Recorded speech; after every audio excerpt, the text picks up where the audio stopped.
ആകാശവാണി.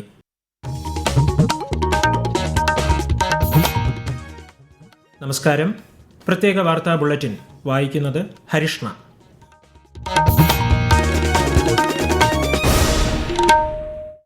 പ്രധാന വാർത്തകൾ. റോഡ് അപകടങ്ങളിൽ പരിക്കേൽക്കുന്നവർക്ക് പണരഹിത ചികിത്സ ഉറപ്പാക്കുന്നതിനുള്ള PM റാഹത്ത് പദ്ധതിക്ക് കേന്ദ്ര അംഗീകാരം. രാജ്യത്തെ ഗതാഗത അടിസ്ഥാന സൗകര്യ മേഖലയിൽ വൻ കുതിച്ചുചാട്ടത്തിന് വഴിയൊരുക്കി റെയിൽവേ ദേശീയപാത വികസന പദ്ധതികൾക്ക് കേന്ദ്ര മന്ത്രിസഭയുടെ അനുമതി. ജനങ്ങളോടുള്ള ആത്മാർത്ഥതയും ആർജവവുമാണ് വികസനത്തിന് ആവശ്യമെന്ന് കേന്ദ്ര സഹമന്ത്രി സുരേഷ് ഗോപി. കേരളം ഉൾപ്പെടെ 6 സംസ്ഥാനങ്ങളിലെ പാവകളിയെക്കുറിച്ചുള്ള 8 സ്മാരക സ്റ്റാമ്പുകൾ തപാൽ വകുപ്പ് പുറത്തിറക്കി. വാർത്തകൾ വിശദമായി. റോഡ് അപകടങ്ങളിൽ പരിക്കേൽക്കുന്നവർക്ക് അടിയന്തര പണരഹിത ചികിത്സ ഉറപ്പാക്കുന്ന PM റാഹത്ത് പദ്ധതിക്ക് കേന്ദ്ര സർക്കാരിന്റെ അംഗീകാരം. പദ്ധതി പ്രകാരം അപകട തീയതി മുതൽ 7 ദിവസത്തേക്ക് 1.5 ലക്ഷം രൂപ വരെ പണരഹിത ചികിത്സ ഉറപ്പാക്കും. മോട്ടോർ വാഹന അപകട ഫണ്ട് വഴി ആശുപത്രികൾക്ക് പണം തിരികെ നൽകുമെന്നും റോഡ് ഗതാഗത മന്ത്രാലയം അറിയിച്ചു. അസമിൽ 5450 കോടി രൂപയുടെ വിവിധ വികസന പദ്ധതികളുടെ ഉദ്ഘാടനവും തറക്കല്ലിടലും പ്രധാനമന്ത്രി നരേന്ദ്രമോദി നിർവഹിച്ചു. അടിസ്ഥാന സൗകര്യ വികസനവും മെച്ചപ്പെട്ട ഗതാഗത സംവിധാനങ്ങളിലൂടെയും അസമിൽ കൂടുതൽ തൊഴിലവസരങ്ങൾ സൃഷ്ടിക്കുന്നതിനാണ് സർക്കാർ ശ്രമിക്കുന്നതെന്ന് പ്രധാനമന്ത്രി പറഞ്ഞു. ഗുവാഹത്തിയിലെ ഖാനാപാറയിൽ BJP പ്രവർത്തകരുടെ വിജയ് സങ്കല്പ് യാത്രയിലും അദ്ദേഹം പങ്കെടുത്തു. രാജ്യത്തെ സ്റ്റാർട്ടപ്പ് മേഖലയ്ക്ക് കരുത്തേകാൻ 10,000 കോടി രൂപയുടെ startup India fund of funds 2.0 പദ്ധതിക്ക് കേന്ദ്ര മന്ത്രിസഭാ യോഗം അംഗീകാരം നൽകി. ആഭ്യന്തര മൂലധനം സമാഹരിക്കുന്നതിനും നവസംരംഭകരെ പ്രോത്സാഹിപ്പിക്കുന്നതിനും ഫണ്ട് സഹായിക്കുമെന്ന് മന്ത്രിസഭായോഗ തീരുമാനങ്ങൾ വിശദീകരിക്കവെ കേന്ദ്രമന്ത്രി അശ്വിനി വൈഷ്ണവ് പറഞ്ഞു. ഡൽഹി, ഹരിയാന, മഹാരാഷ്ട്ര, കർണാടക എന്നീ സംസ്ഥാനങ്ങളിലായി 389 കിലോമീറ്റർ ദൈർഘ്യമുള്ള 3 റെയിൽവേ മൾട്ടി ട്രാക്കിംഗ് പദ്ധതികൾക്കും മന്ത്രിസഭയുടെ അനുമതി ലഭിച്ചു. 3 रेलवे प्रोजेक्ट्स अप्रूव हुए जो कि अंबाला से दिल्ली के बीच में 3rd और 4th लाइन, कसारा से मनमाड के बीच में 3rd और 4th लाइन और होसपेट से बल्लारी के बीच में 3rd और 4th लाइन. ये तीनों की तीनों सेक्शंस बहुत ही महत्वपूर्ण सेक्शन है. इनमें जहां कैपेसिटी की जरूरत है वो कैपेसिटी क्रिएट की जाएगी. ജർമ്മനിയിൽ നടക്കുന്ന മ്യൂണിക് സുരക്ഷാ സമ്മേളനത്തിൽ ഇന്ത്യയുടെ നയതന്ത്ര കരുത്ത് വിളിച്ചോതുന്ന സുപ്രധാന ചർച്ചകൾക്ക് നേതൃത്വം നൽകി വിദേശകാര്യമന്ത്രി ഡോക്ടർ S. ജയശങ്കർ. സമ്മേളനത്തിന്റെ ഭാഗമായി നടന്ന വട്ടമേശ ചർച്ചയിൽ അദ്ദേഹം പങ്കെടുത്തു. ഇന്ത്യ യൂറോപ്യൻ യൂണിയൻ കരാർ, India US വ്യാപാര കരാർ എന്നിവയുടെ പ്രാധാന്യവും ശ്രീ ജയശങ്കർ എടുത്തു പറഞ്ഞു. American state secretary Marco Rubio, French വിദേശകാര്യമന്ത്രി ജീൻ നോയൽ ബാറോട്ട്, ജപ്പാൻ വിദേശകാര്യമന്ത്രി തോഷിമിത്സു മൊട്ടേഗി എന്നിവരുൾപ്പെടെ പ്രമുഖ ലോക നേതാക്കളുമായി അദ്ദേഹം കൂടിക്കാഴ്ച നടത്തി. ജനങ്ങളോടുള്ള ആത്മാർത്ഥതയും ആർജവവുമാണ് വികസനത്തിനാവശ്യമെന്ന് കേന്ദ്ര സഹമന്ത്രി സുരേഷ് ഗോപി. കൊല്ലം റെയിൽവേ സ്റ്റേഷനിൽ പുതുതായി നിർമ്മിച്ച ബഹുനില കാർ പാർക്കിംഗ് കേന്ദ്രം ഉദ്ഘാടനം ചെയ്യുകയായിരുന്നു അദ്ദേഹം. ജനങ്ങളുടെ ജീവിത സാഹചര്യം മെച്ചപ്പെടുത്തുന്നതാണ് യഥാർത്ഥ വികസനമെന്നും ശ്രീ സുരേഷ് ഗോപി പറഞ്ഞു. സംസ്ഥാനത്ത് ഏറ്റവും പ്രായം കുറഞ്ഞ അവയവദാതാവായ ആലിൻ ഷെറിൻ എബ്രഹാമിന്റെ സംസ്കാരം നാളെ നടക്കും.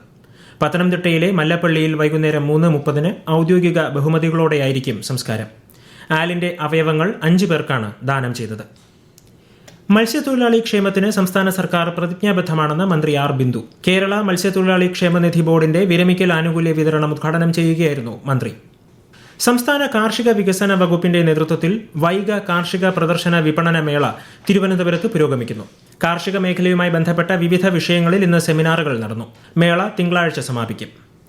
കേരളം ഉൾപ്പെടെ 6 സംസ്ഥാനങ്ങളിലെ പാവകളിയെക്കുറിച്ചുള്ള 8 സ്മാരക സ്റ്റാമ്പുകൾ തപാൽ വകുപ്പ് പുറത്തിറക്കി. രാജസ്ഥാൻ, കർണാടക, പശ്ചിമബംഗാൾ, ഒഡീഷ, ആന്ധ്രാപ്രദേശ് എന്നിവയാണ് മറ്റ് സംസ്ഥാനങ്ങൾ. 5 രൂപയാണ് സ്റ്റാമ്പിന്റെ വില. ഫിലാറ്റലിക് ബ്യൂറോകളിലും പോസ്റ്റ് ഓഫീസ് പോർട്ടൽ വഴിയും സ്റ്റാമ്പുകൾ ലഭ്യമാണ്. ഈ വാർത്തകൾ ആകാശവാണിയിൽ നിന്ന്.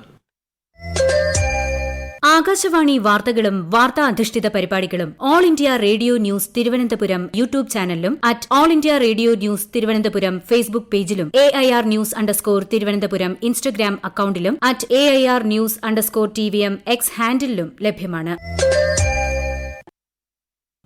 അടിസ്ഥാന സൗകര്യ വികസനത്തിലൂടെ വിദ്യാഭ്യാസ മേഖലയെ സൗഹൃദപരമാക്കുവാൻ സംസ്ഥാന സർക്കാരിന് സാധിച്ചതായി മന്ത്രി MB രാജേഷ്. പാലക്കാട് ആനക്കര ഗ്രാമപഞ്ചായത്തിലെ മേലേഴിയം ഗവൺമെന്റ് LP സ്കൂളിലെ മോഡൽ പ്രീ പ്രൈമറിയുടെയും വർണ്ണക്കൂടാരത്തിന്റെയും ഉദ്ഘാടനം നിർവഹിക്കുകയായിരുന്നു അദ്ദേഹം. ശിശു സൗഹൃദ ക്ലാസ് മുറികൾ വിദ്യാഭ്യാസ രംഗത്ത് വലിയൊരു മുതൽക്കൂട്ടാണെന്നും മന്ത്രി പറഞ്ഞു. സംസ്ഥാനത്ത് തീവ്ര വോട്ടർ പട്ടിക പരിഷ്കരണവുമായി ബന്ധപ്പെട്ട ഹിയറിംഗ് ഉൾപ്പെടെയുള്ള പ്രവർത്തനങ്ങൾ അവസാന ഘട്ടത്തിലേക്ക്. 122 നിയോജക മണ്ഡലങ്ങളിൽ ഇതിനോടകം ഹിയറിംഗ് പൂർത്തിയായതായി മുഖ്യ തെരഞ്ഞെടുപ്പ് ഓഫീസർ രത്തൻ യു കേൽക്കർ അറിയിച്ചു. ഈ മാസം 21 അന്തിമ വോട്ടർ പട്ടിക പ്രസിദ്ധീകരിക്കും. 114ാമത് അയിരൂർ ചെറുകോൽപ്പുഴ ഹിന്ദുമത പരിഷത്തിന് നാളെ തുടക്കമാകും. വിശദാംശങ്ങളുമായി ആകാശവാണി പത്തനംതിട്ട ജില്ലാ പ്രതിനിധി ശ്രീജി എസ് ശ്രീധർ.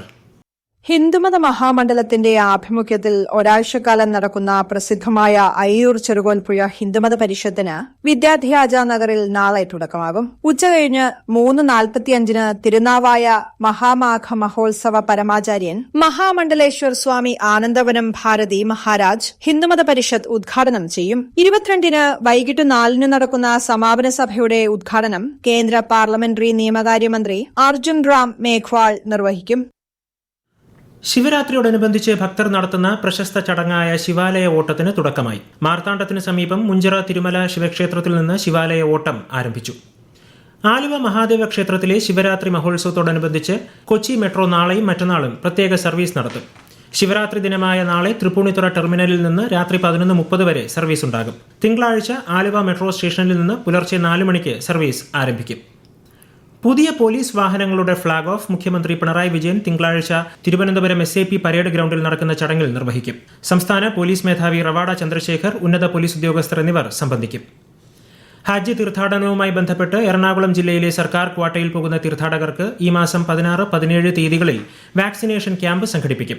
രാവിലെ 9 മുതൽ ഉച്ചയ്ക്ക് 1 മണി വരെയാണ് ക്യാമ്പ്. ICC പുരുഷ T20 ലോകകപ്പിൽ ന്യൂസിലൻഡ് ദക്ഷിണാഫ്രിക്ക മത്സരം പുരോഗമിക്കുന്നു.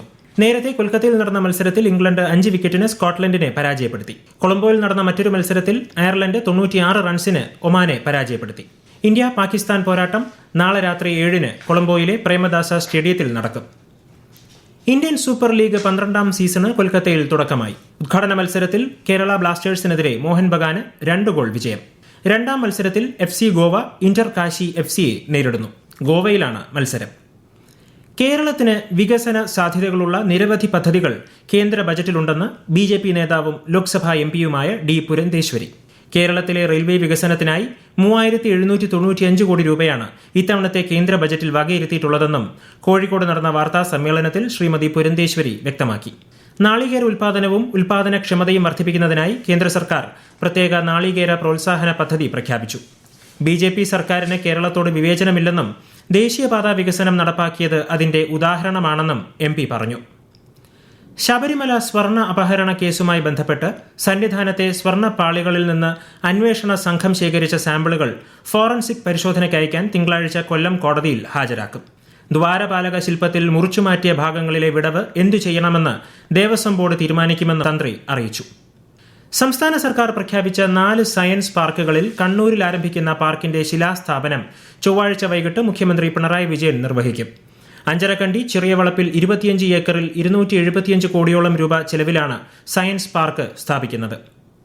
സ്ത്രീകളുടെ തൊഴിൽ മേഖലകൾ സുരക്ഷിതമാക്കുകയും തുല്യമായ തൊഴിലവസരങ്ങൾ നൽകുകയും ചെയ്യുക എന്നതാണ് സർക്കാരിന്റെ ലക്ഷ്യമെന്ന് കേന്ദ്രമന്ത്രി അന്നപൂർണ ദേവി. തൊഴിലിടങ്ങളിലെ സ്ത്രീ സുരക്ഷയെക്കുറിച്ചുള്ള ദേശീയ സമ്മേളനത്തെ ന്യൂഡൽഹിയിൽ അഭിസംബോധന ചെയ്യുകയായിരുന്നു അവർ. ഷീ ബോക്സ് പോർട്ടൽ സ്ത്രീകൾക്ക് ജോലിസ്ഥലത്ത് പരാതികൾ രജിസ്റ്റർ ചെയ്യുന്നത് എളുപ്പമാക്കിയിട്ടുണ്ട്. ഈ കേന്ദ്രീകൃത പോർട്ടലിൽ 1 ലക്ഷത്തിലധികം തൊഴിലിടങ്ങൾ രജിസ്റ്റർ ചെയ്തിട്ടുണ്ടെന്നും ശ്രീമതി അന്നപൂർണ ദേവി അറിയിച്ചു. ലോക ബാഡ്മിന്റൺ ചരിത്രത്തിൽ റെക്കോർഡ് കുറിച്ച് ഇന്ത്യയുടെ പ്രമോദ് ഭഗത്. ലോക പാരാ ബാഡ്മിന്റൺ ചാമ്പ്യൻഷിപ്പിൽ പുരുഷന്മാരുടെ SL3 വിഭാഗം സിംഗിൾസിൽ പ്രമോദ് സ്വർണ്ണ മെഡൽ നേടി. ഇന്തോനേഷ്യയുടെ മുഹമ്മദ് അൽ ഇമ്രാനെ നേരിട്ടുള്ള സെറ്റുകൾക്ക് പരാജയപ്പെടുത്തിയാണ് ഈ ചരിത്ര നേട്ടം. ഇതോടെ ലോക ബാഡ്മിന്റൺ ചരിത്രത്തിൽ ഏറ്റവും കൂടുതൽ സിംഗിൾസ് ലോക കിരീടങ്ങൾ നേടുന്ന താരമായി പ്രമോദ് ഭഗത് മാറി. പ്രധാന വാർത്തകൾ വീണ്ടും. റോഡ് അപകടങ്ങളിൽ പരിക്കേൽക്കുന്നവർക്ക് പണരഹിത ചികിത്സ ഉറപ്പാക്കുന്നതിനുള്ള PM റാഹത്ത് പദ്ധതിക്ക് കേന്ദ്ര അംഗീകാരം. രാജ്യത്തെ ഗതാഗത അടിസ്ഥാന സൗകര്യ മേഖലയിൽ വൻ കുതിച്ചുചാട്ടത്തിന് വഴിയൊരുക്കി റെയിൽവേ ദേശീയപാത വികസന പദ്ധതികൾക്ക് കേന്ദ്ര മന്ത്രിസഭയുടെ അനുമതി. ജനങ്ങളോടുള്ള ആത്മാർത്ഥതയും ആർജവവുമാണ് വികസനത്തിന് ആവശ്യമെന്ന് കേന്ദ്ര സഹമന്ത്രി സുരേഷ് ഗോപി. കേരളം ഉൾപ്പെടെ 6 സംസ്ഥാനങ്ങളിലെ പാവകളിയെക്കുറിച്ചുള്ള 8 സ്മാരക സ്റ്റാമ്പുകൾ തപാൽ വകുപ്പ് പുറത്തിറക്കി. പ്രത്യേക വാർത്താ ബുള്ളറ്റിൻ കഴിഞ്ഞു. അടുത്ത വാർത്താ പ്രക്ഷേപണം നാളെ രാവിലെ 6:45-ന്.